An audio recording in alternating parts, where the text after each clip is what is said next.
Start करते हैं एक नया क्वेश्चन जेईई मेंस में भी आया हुआ है। ठीक है। और ये क्वेश्चन वाहियात इजी सवाल है, बट ये हो सकता है कि आपको स्टार्ट करने में थोड़ा सा मुश्किलें हो सकती है मे बी, अगर पूरा सर्कमस्टांसेस अगर आपको नहीं समझ में आएगा तो।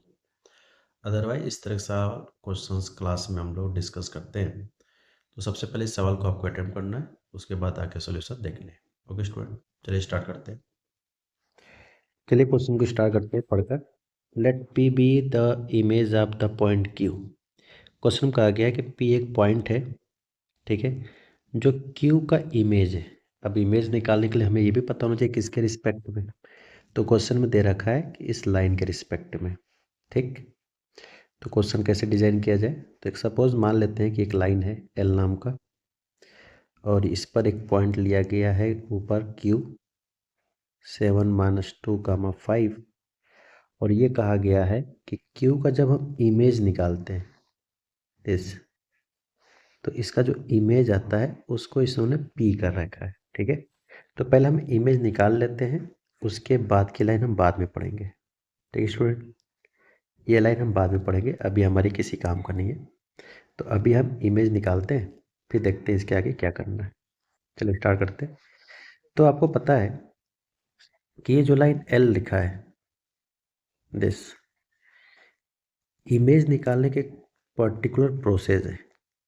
ठीक है, क्या है प्रोसीजर, इसके हम is equal to suppose lambda मान लेते हैं। सबसे पहला टारगेट होता है हमारा इमेज निकालने में कि हमें ये पॉइंट निकालना पड़ेगा। और इमेज की खास बात होती है कि जितना डिस्टेंस पे इमेज का ऑब्जेक्ट होता है उतना ही डिस्टेंस पीछे इमेज बनती है। और दूसरी कंडीशन क्या होती है, इमेज मिरर पे हमेशा 90 डिग्री सेपरेट होता है। ठीक है, इस तरह का लाइक दिस। तो हमें ये एम कोऑर्डिनेट पहले लेट करना पड़ेगा। तो एम कोऑर्डिनेट लेट करने का तरीका आई होप आपको पता है कि इक्वल टू लेमडा मान लेते हैं, फिर यहाँ से एक्स वाई जेड की वैल्यू निकालते हैं। तो वाई की वैल्यू आ जाएगा 3 लेमडा -1, जेड की वैल्यू हो जाएगा 4 लेमडा। अगला स्टेप्स क्या है, अब हम निकालेंगे d r s of line Q M this. तो कैसे निकालते हैं डी आर एस, तो क्यू के कोऑर्डिनेट पता है, एम के कोऑर्डिनेट हमने यहाँ लेट कर रखा है। तो एक बार हम क्यू भी लिख लेते हैं ताकि थोड़ा आसानी से याद रख सके कि किस में से किसको घटाना है। तो डी आर एस कैसे कैलकुलेट करते हैं,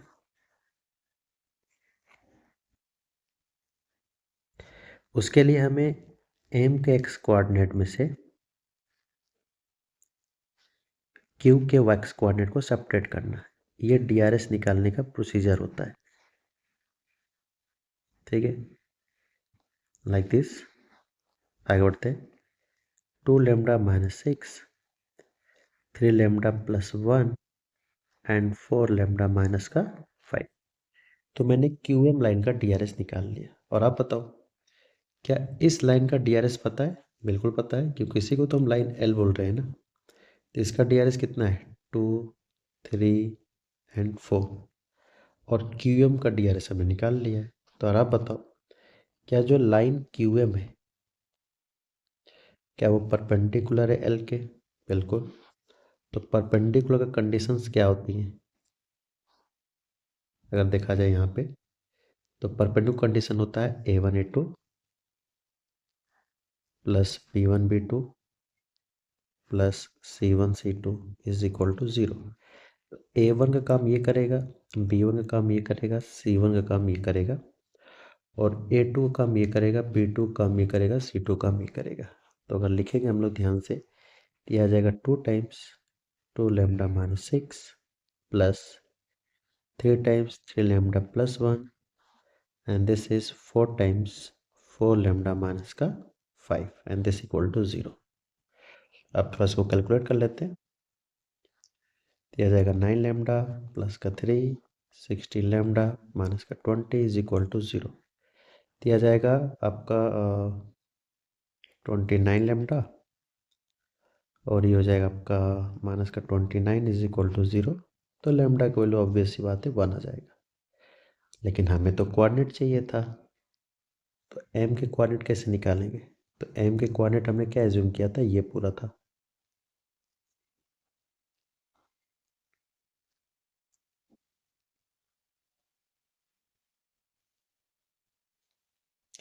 तो लेमडा की जगह पर रिप्लेस कर देते हैं 1, दिया जाएगा 2 × 1 that is 2 + 1 3, 3 - 1 that is 2 and 4 × 1 जा 4।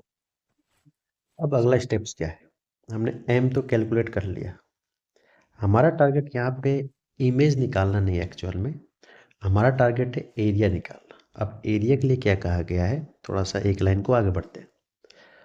ठीक है, इमेज हम तो निकाल लेंगे मिड पॉइंट फॉर्मूले से, कोई दिक्कत नहीं है।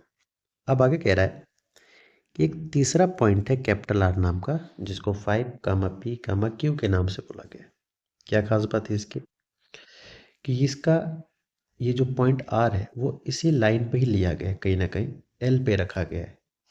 तो अब उस एल को कहीं भी मान लो, मैं मान लेता हूँ कि जो आर का लोकेशन है वो यहाँ पे, और यहाँ का कोऑर्डिनेट है लेट सपोज P, Q। तो ये जो एरिया बनेगा दिस ट्रायंगल, इसका आपसे एरिया पूछ रहा है। ठीक है, तो आप बताओ स्टूडेंट कि अगर ये डिस्टेंस और ये डिस्टेंस अगर इक्वल है तो ऑब्वियस सी बात है कि ये लेंथ आपस में बराबर होगा। ठीक है, it means this is the isosceles triangle. तो हमने क्या किया, इतने पार्ट का एरिया निकाल लेता हूँ दिस। तो अगर इतने पार्ट का एरिया आ गया तो क्या हम इसका अगर डबल कर देंगे तो क्या ट्रायंगल पी आर क्यू का आ जाएगा। ठीक है, तो हमारा टारगेट क्या है इस सवाल में, कि इस साइडेड पार्ट का एरिया निकालना। अब इसके लिए क्या करना चाहिए, तो हमने एम कैलकुलेट कर लिया है किसी भी तरह से। क्या था एम की वैल्यू, 3 2 4, 3 2 एंड दिस इज 4। ठीक है, अब अगला टारगेट क्या करें, अगला टारगेट इसमें यह है कि अगर कैपिटल आर के कोऑर्डिनेट किसी भी तरह से अगर आ जाते हैं तो हमारा काम बन जाएगा आसानी से। अब कैपिटल आर कोऑर्डिनेट निकालने के लिए क्या करना चाहिए, जिसको आगे बढ़ाते हैं। ठीक है, तो यहाँ पे लिखा है कि जो कैपिटल आर है वो क्या लाइन पे लिया गया है, जिसको हमने 5P, Q बोला है। इसका मतलब है कि ये दोनों कोऑर्डिनेट कैसे होने चाहिए, सेम, क्योंकि ये भी तो एक जनरल तरीका है ना। तो इसको हमने 5 के इक्वल कर दिया, तो यहाँ से लैम्डा का वैल्यू 2 हो गया। यानी इस पर्टिकुलर लैम्डा पे जो m के कोऑर्डिनेट होगा वो अब r के बराबर होगा। दैट इज 2 2 जा 4 1 जा 5, 6 - 1 5, 2 4 जा 8। तो बेसिकली क्या बना, अगर हम एक फ्रेश डायग्राम बनाने की कोशिश करें, this is Q, this is P, this is R। तो हमसे जो पूछा गया एरिया वो इसका पूछा गया है।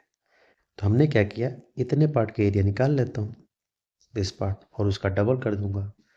तो m के कोऑर्डिनेट आपको पता ही है, 3 2 4 है। ठीक, Q के कोऑर्डिनेट आपको पता है 7 - 2 5 है, और R के कोऑर्डिनेट अभी निकल चुका है 5 5 8।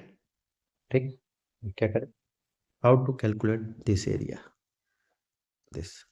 तो ठीक है, 3 पॉइंट पता है तो बेसिक फॉर्मूला तो हमें पता ही है। तो एक्चुअली एरिया अब अगर ट्रायंगल पी क्यू आर निकालने की कोशिश करें, जो कि यही पूछा गया है, तो सबसे पहले हम क्या करेंगे, 2 टाइम्स करेंगे किसका, ट्रायंगल का area, area of triangle R M Q का। ठीक है स्टूडेंट, तो आर एम क्यू का एरिया में क्या आएगा, हाफ बेस का लेंथ लिख लो आप क्यू एम, और हाइट है परपेंडिकुलर डिस्टेंस होता है हाइट दिस, तो हाइट का काम करेगा आपका एम आर। ये 2 से 2 खत्म हो जाएगा। क्यू एम लेंथ कितना आएगा, तो ये बेसिकली 2 पॉइंट के बीच का डिस्टेंस है, this is the Q M length. दिया जाएगा आपका 7 - 3 का स्क्वायर प्लस -2 - 2 का स्क्वायर प्लस 5 - 4 का स्क्वायर इंटू एम आर का स्क्वायर कितना जाएगा, दिस इज इक्वल टू 5 - 3 का स्क्वायर प्लस 5 - 2 का स्क्वायर प्लस 8 - 4 का स्क्वायर। ठीक है, अब थोड़ा सा सिंप्लीफाई करते हो, दिया जाएगा 60 and this is 1 into 4 9 16. This is 16 plus 16 32 plus 1 33 into this is the 29. ठीक है, तो ये आया किसका area, triangle P Q R का, triangle P Q R. But problem is that हमसे area of triangle P Q R नहीं पूछा है. अगर आप लास्ट लाइन पढ़ो तो यहाँ पे क्या पूछा गया कि जो area of triangle P Q are है उसका स्क्वायर बताना है. This is the square. ठीक है, तो मुझे इसका स्क्वायर करना पड़ेगा. तो जो हमारा आंसर होगा फाइंड के हिसाब से, वो ट्रायंगल पी क्यू आर का जो एरिया आया है उसका स्क्वायर करना पड़ेगा. तो ऑब्वियस सी बात है √33 √29 and this is the square. तो रूट वगैरह हट जाएगा. तो 33 29 आफ्टर मल्टीप्लाई आपका जो आंसर आएगा 957 आ जाएगा. ठीक है स्टूडेंट.